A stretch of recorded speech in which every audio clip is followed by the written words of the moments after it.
ഇങ്ങനെയൊക്കെ ആയിരിക്കും സാധനം. അപ്പോൾ ഇതിൻ്റെ ടെറസിലോട്ട് ഞാൻ പോവുകയാണ്. അപ്പോൾ ഇത് ആദ്യം തന്നെ നമുക്കിപ്പം കാശുത്തുമ്പയാണ് കാണാമെന്നുള്ളത്. കണ്ടോ, ചുവപ്പ് കാശുത്തുമ്പ. എൻ്റെ 3 വെറൈറ്റി ഉണ്ടായിരുന്നു. ഇപ്പം ഒരെണ്ണം കൂടി കാണിച്ചു തരാം. 2 കൂടി ഉണ്ടെങ്കിൽ ഞാൻ കാണിച്ചു തരാൻ പോവുക.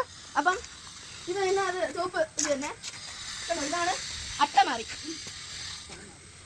എന്തിനാണ് നാറിയാണ്. ചുവപ്പുണ്ട് കണ്ടോ ഗൈസ്. മറ്റേ വെറൈറ്റി നമ്മളൊരു ഫ്ലവേഴ്സിൻ്റെ ഇപ്പം പാസം വന്നിട്ടുണ്ട്. റോസയാണ്, പക്ഷെ പൂത്തിട്ടില്ല.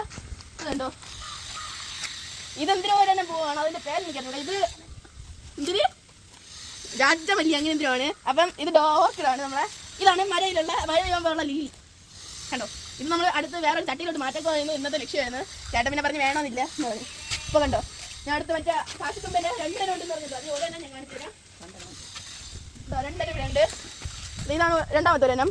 ഇതിൻ്റെ വലിയ മേലോട്ട് ഞാൻ എടുത്തതാണ്. അത് അമ്മ എവിടെ നിന്നോ പോയപ്പം വാങ്ങിച്ചോണ്ട് വന്നതാണ്. ഇത് റോസയാണ്, ചുവപ്പുണ്ട്, മഞ്ഞയുണ്ട്, അങ്ങനെ വെറൈറ്റി കളർ. പിന്നെ താമര പൂക്കളുണ്ട് ഇവിടെ. എല്ലാം വർണ്ണങ്ങളുടെ ഷോസ് എന്ന് പറഞ്ഞാൽ കണ്ടോ. അവിടെ നോക്കിയാൽ തെറ്റുകൾ മാത്രമേ ഉള്ളൂ. നമുക്ക് അങ്ങോട്ട് പോവാം. ക്യാമറമാൻ സൂക്ഷിച്ചു. ഇതെല്ലാം എൻ്റെ ചുവപ്പ് കണ്ട കേസ്. ഇതാണ് അടിപൊളിയായിട്ടുള്ളതെന്ന് പറഞ്ഞാൽ എൻ്റെ ചേട്ടൻ്റെ കല്യാണത്തിന് ഞാൻ ബൊക്കെയായിട്ട് കൊടുക്കണതായിരിക്കും കേട്ടോ കേസ്. പിന്നെ വേറൊരു പൂവുണ്ട്, അതിൻ്റെ ഇടയിലൊക്കെ ഇത് കുത്തി കയറ്റിയിരിക്കാം നമുക്ക് കേട്ടോ. അപ്പോൾ മറ്റൊരു വീഡിയോ ആയിട്ട് വരുന്നവരെ ഗുഡ് ബൈ.